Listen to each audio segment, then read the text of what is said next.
Pemirsa, jumpa lagi dengan channel YouTube Detektif Sejarah. Akhir-akhir ini, kata revolusi menjadi perbincangan yang hangat di publik. Kata revolusi yang diserukan oleh seorang Habib menuai pro dan kontra di kalangan warganet. Ada yang mencaci, memaki, mengejek, bahkan menghina. Hingga pencopotan baliho yang foto Habib tersebut dipampang di baliho yang dicopot. Kemudian revolusi yang dimaksud diklarifikasi bahwa yang akan diperjuangkan bukan revolusi seperti pada umumnya. Revolusi yang dimaksud adalah revolusi akhlak. Kemudian revolusi akhlak ini juga menuai pro dan kontra, di mana pihak yang kontra mengejek dan mengaitkan revolusi akhlak yang digaungkan tidak cocok dengan perilaku sang pencetus revolusi akhlak sendiri. Ribet juga ya, pemirsa. Namun, dalam kesempatan ini, detektif sejarah DS tidak membahas isu politik tersebut. Dalam hal ini, kita akan bahas sejarah apa itu revolusi dan revolusi apa saja yang pernah terjadi di Indonesia serta negara-negara lainnya. Mari kita simak video ini. Sebelum itu, ada baiknya pemirsa untuk subscribe, like, dan share video-video detektif sejarah DS agar channel ini semakin berkembang dan pemirsa bisa menjadi orang pertama yang menyaksikan video-video dari detektif sejarah DS. Terima kasih untuk yang sudah subscribe, like, dan share. Yuk lanjut dan yuk kita akur. Apa itu revolusi? Revolusi adalah perubahan sosial dan kebudayaan yang berlangsung secara cepat dan menyangkut dasar atau pokok-pokok kehidupan masyarakat. Di dalam revolusi, perubahan itu dapat dilakukan dengan direncanakan ataupun tanpa direncanakan. Direncanakan ataupun tidak, revolusi bisa dijalankan tanpa kekerasan atau dengan cara melalui kekerasan. Revolusi dapat memakan waktu yang lama, seperti revolusi industri di Inggris. Revolusi ini memakan waktu puluhan tahun, dan revolusi ini mampu mengubah sendi-sendi pokok kehidupan masyarakat seperti sistem kekeluargaan dan hubungan antara buruh dan majikan. Kita tahu bahwa revolusi menghendaki upaya untuk merobohkan, menjebol, dan membangun sistem yang baru. Dan di dalam revolusi sering menimbulkan disintegrasi atau perpecahan sosial, ekonomi, dan politik.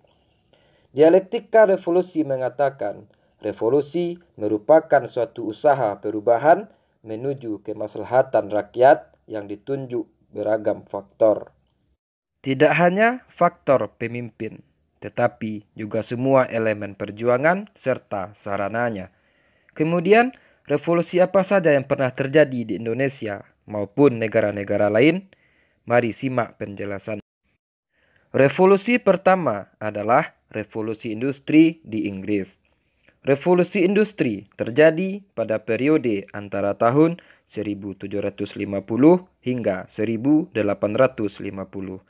menyebabkan terjadi perubahan secara besar-besaran di bidang pertanian, manufaktur, pertambangan, transportasi, dan teknologi, serta memiliki dampak yang mendalam terhadap kondisi sosial, ekonomi, dan budaya di dunia. Revolusi industri adalah masa di mana pekerjaan manusia di berbagai bidang digantikan oleh mesin. Revolusi ini dimulai dari Britania Raya atau Inggris dan menyebar ke Eropa Barat, Amerika Utara, Jepang, hingga seluruh dunia. Faktor kunci pendukung terjadinya revolusi industri adalah masa perdamaian yang diikuti penyatuan Inggris dan Skotlandia.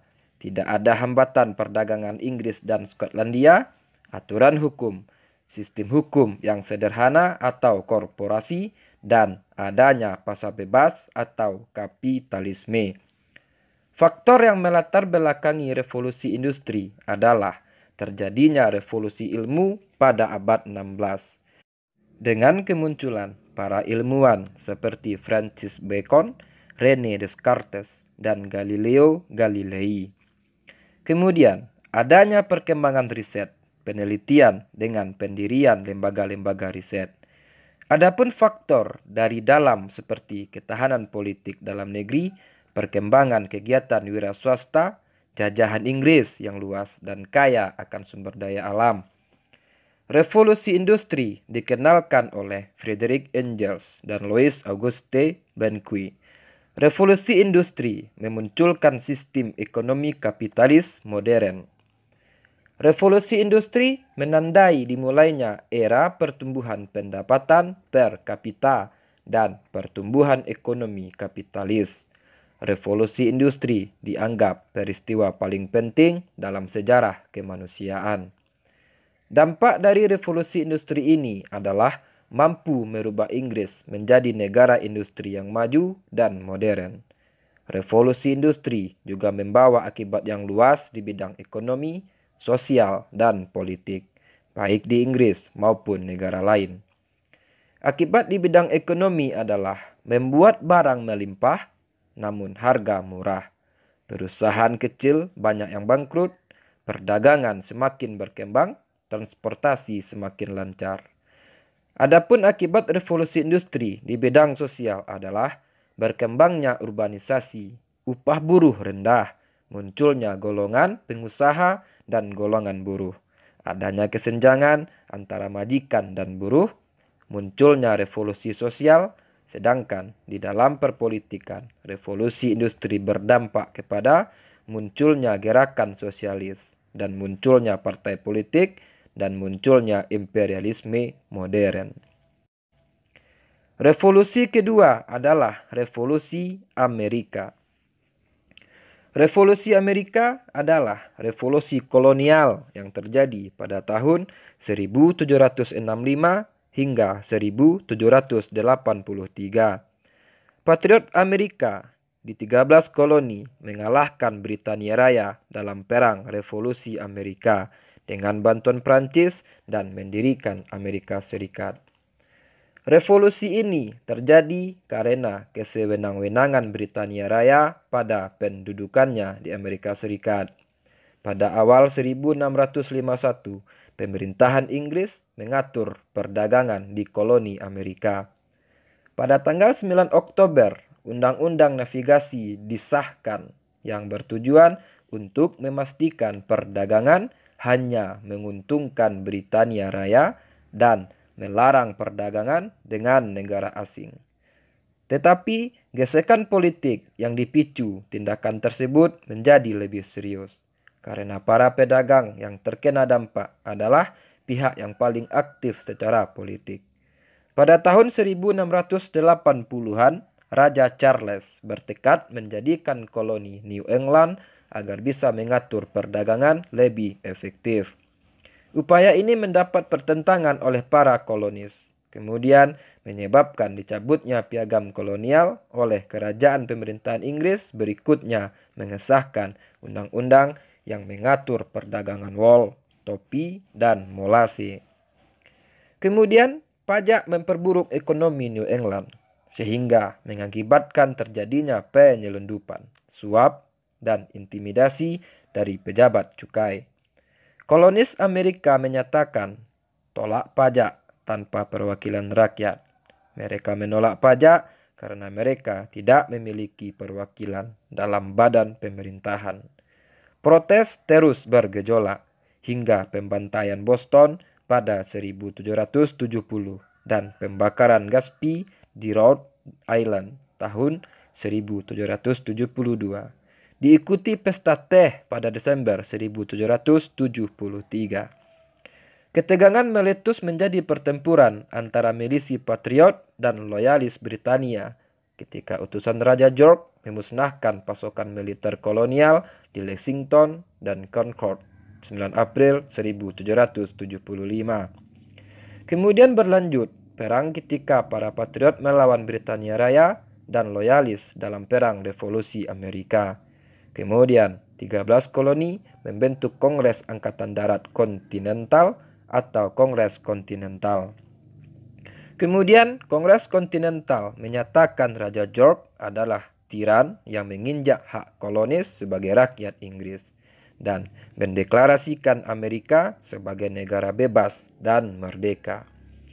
Pada 2 Juli 1776, pada akhirnya pasukan Amerika yang dibantu Prancis mengalahkan tentara Britania di Yorktown pada musim gugur 1781,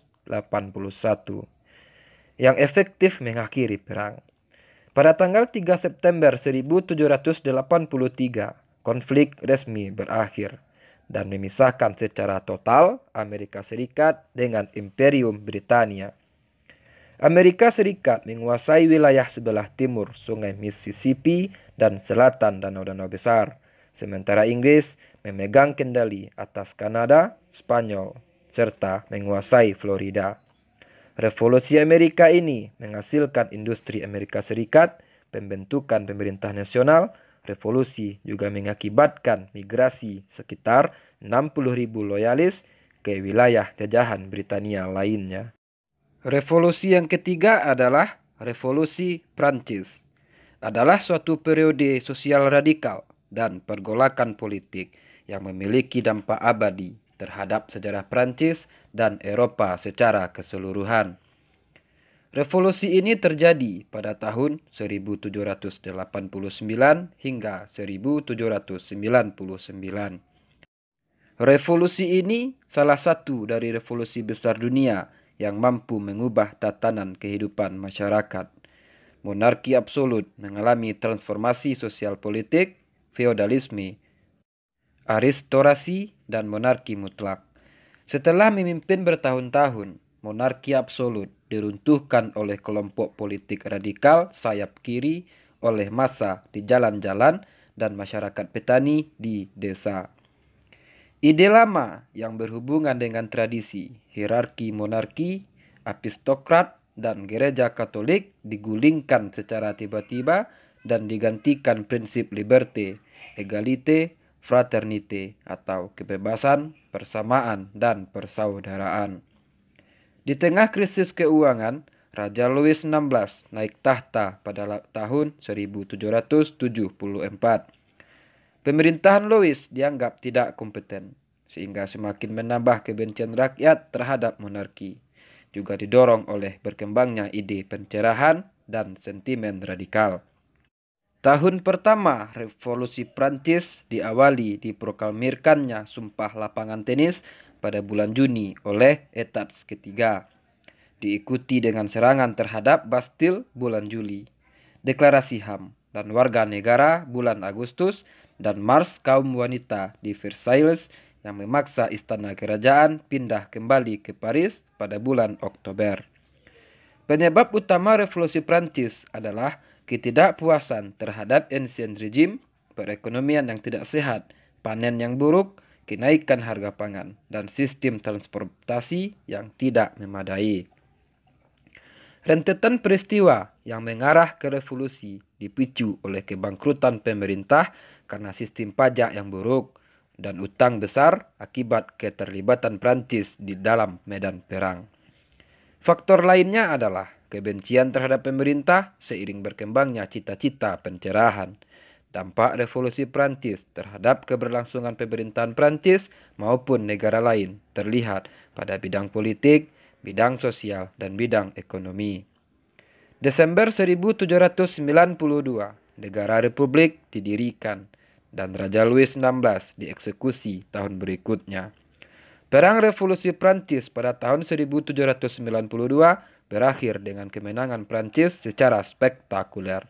Prancis berhasil menaklukkan semenanjung Italia, negara-negara rendah, dan sebagian wilayah di sebelah barat Rhine. Secara internal, sentimen radikal revolusi berpuncak pada naiknya kekuasaan Maximilien Robespierre, Jacobin, dan kediktatoran virtual oleh Komite Keamanan Publik selama pemerintahan teror tahun 1793 hingga 1794. Periode ini 16.000 hingga 40.000 rakyat Prancis tewas.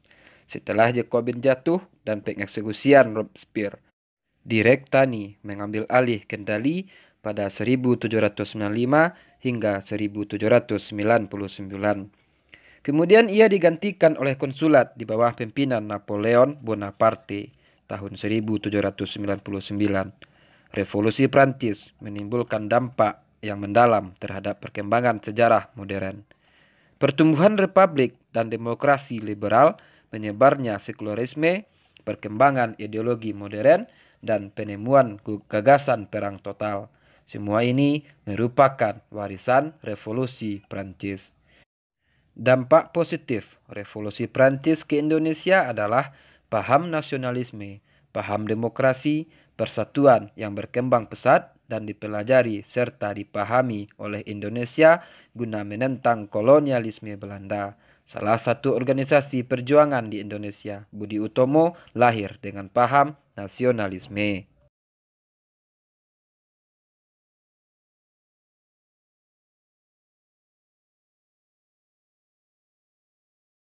Revolusi Rusia atau Bolshevik adalah semacam fraksi pecahan Partai Sosial Demokrat Rusia dalam konferensi di Brussels tahun 1903. Partai itu pecah dengan terbentuknya Bolshevik dan Menshevik, di mana Bolshevik diisi mayoritas garis keras dan Menshevik minoritas moderat. Kaum Bolshevik garis keras yang berpikir perubahan harus dimenangkan dengan senjata, dalam sejarah terbukti bahwa kelompok ini merupakan inti perkembangan dari Partai Komunis Rusia. Sedangkan kaum Menshevik merupakan kelompok minoritas yang menjadi kelompok sosialis moderat yang membentuk sikap perubahan dengan damai.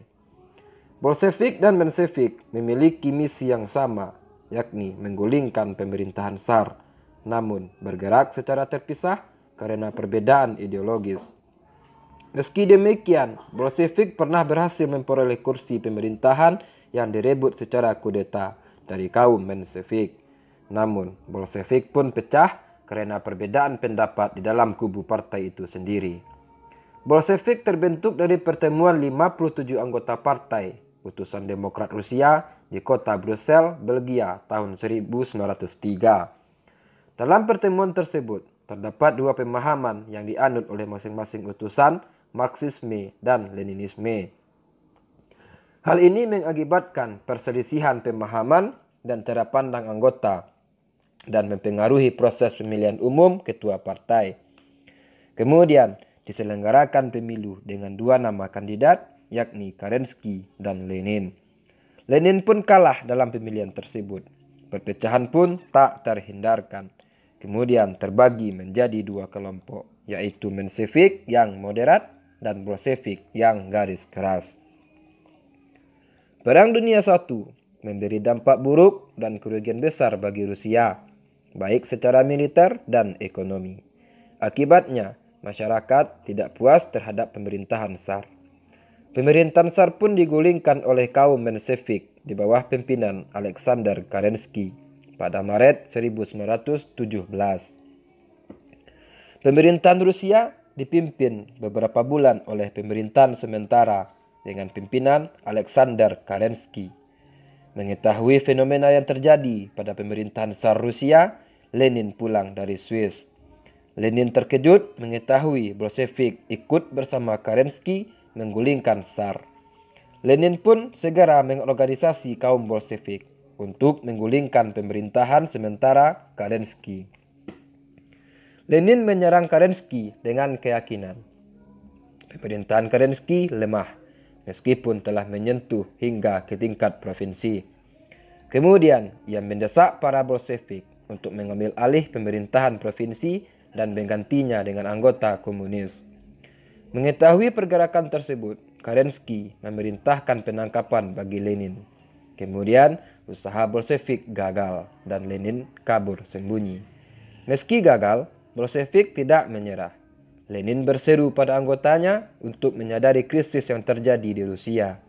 Lenin berpidato untuk melakukan revolusi Oktober. Pidato tersebut memacu semangat kaum Bolshevik. Dalam pidatonya, Lenin menyerang pemerintahan peralihan di bawah Kerensky dan kelompok koalisi politiknya. Bersama Leon Trotsky, pemimpin Soviet Petrograd, Lenin dan tokoh Bolshevik lainnya menyusun rencana perjuangan dengan senjata. Pada tanggal 26 Oktober 1917, revolusi pecah di kota Petrograd. Malam hari, pada November 1917, Lenin memerintahkan pasukan merah mengambil alih institusi penting di Petrograd, termasuk kantor pusat pemerintahan peralihan di Istana Musim Dingin. Tanpa banyak perlawanan, kaum Bolshevik berhasil merebut kekuasaan dalam revolusi Oktober. Sementara pemberontakan berhasil, Kerensky melarikan diri. Sementara itu Lenin menjadi kepala pada bulan November 1917.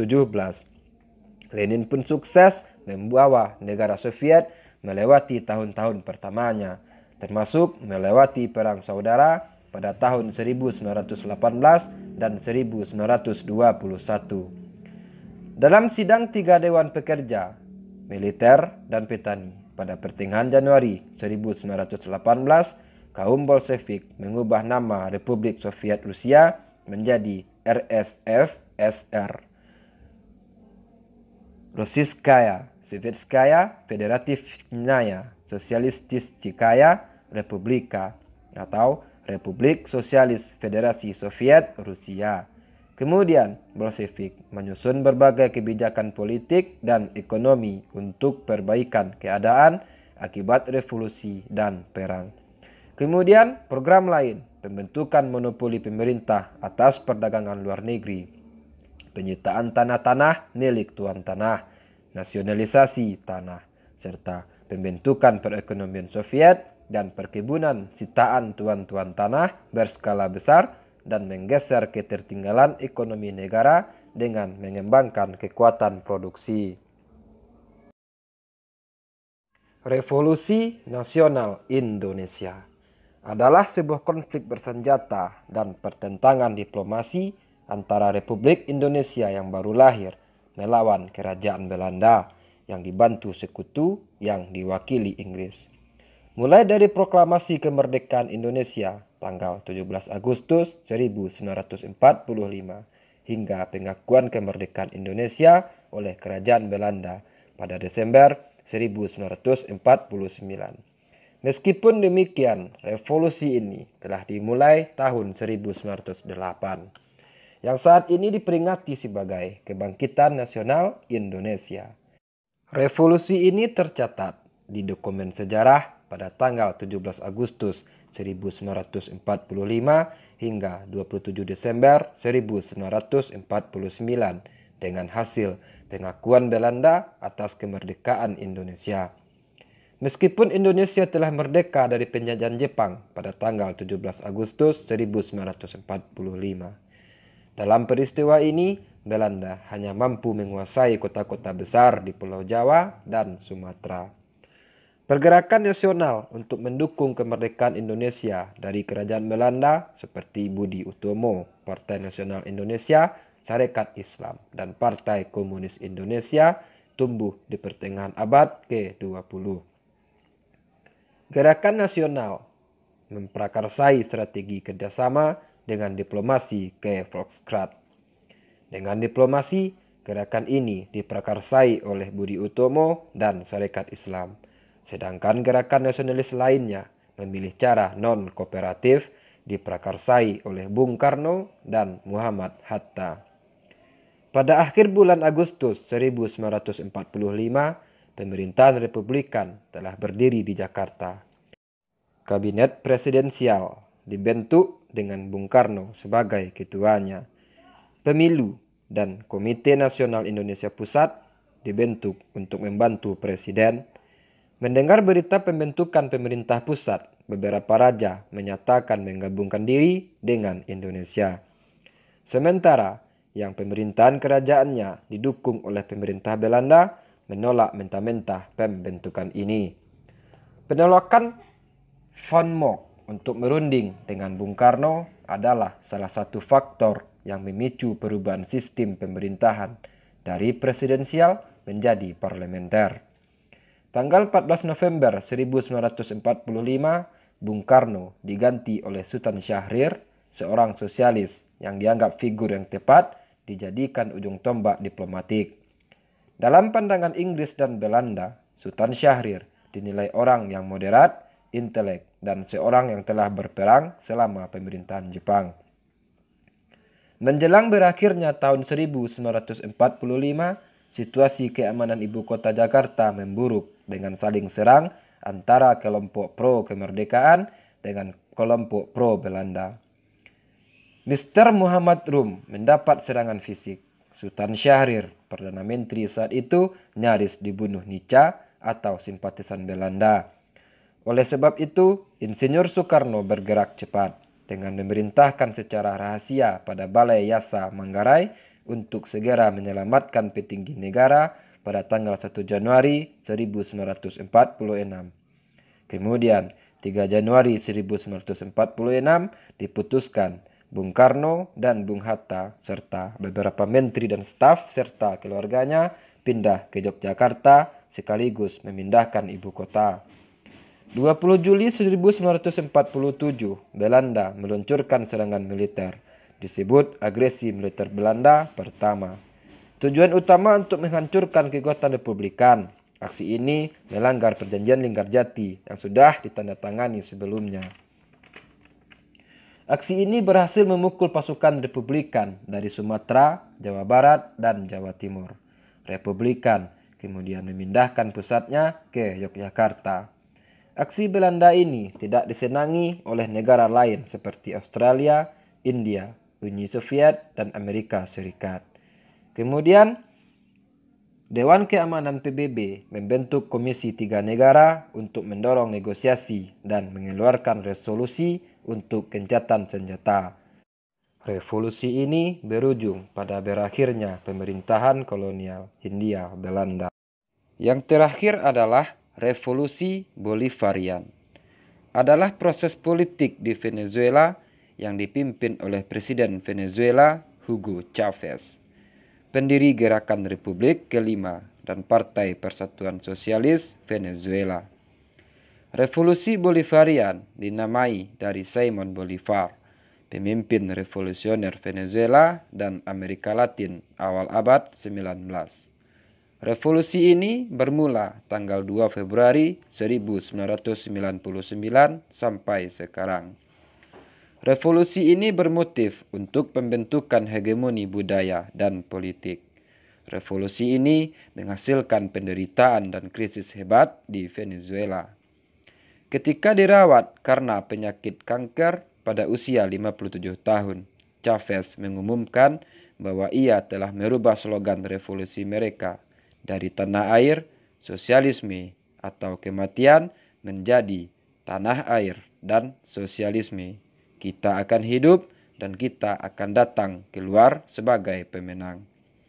Sejak kematian Chavez, tanggal 5 Maret 2013, revolusi telah menurun dan situasi politik dan ekonomi di Venezuela dengan cepat memburuk. Revolusi menurun ini namun belum menandai berakhirnya Revolusi Bolivarian. Pemirsa, itulah definisi revolusi. Negara-negara yang pernah terjadi revolusi beserta pemimpinnya. Semoga konten ini bisa membedakan apa itu revolusi dan revolusi akhlak. Karena kita sendiri mengetahui bahwa tidak ada satupun kekacauan yang mengharuskan kita berevolusi saat ini. Kita menyadari bahwa seluruh masyarakat Indonesia tidak menginginkan revolusi, termasuk detektif sejarah DS sendiri. Terima kasih telah menyaksikan konten ini, dan silahkan dukung channel detektif sejarah DS dengan klik subscribe, like, dan share video-videonya. Sampai jumpa lagi dengan detektif sejarah DS pada konten sejarah berikutnya.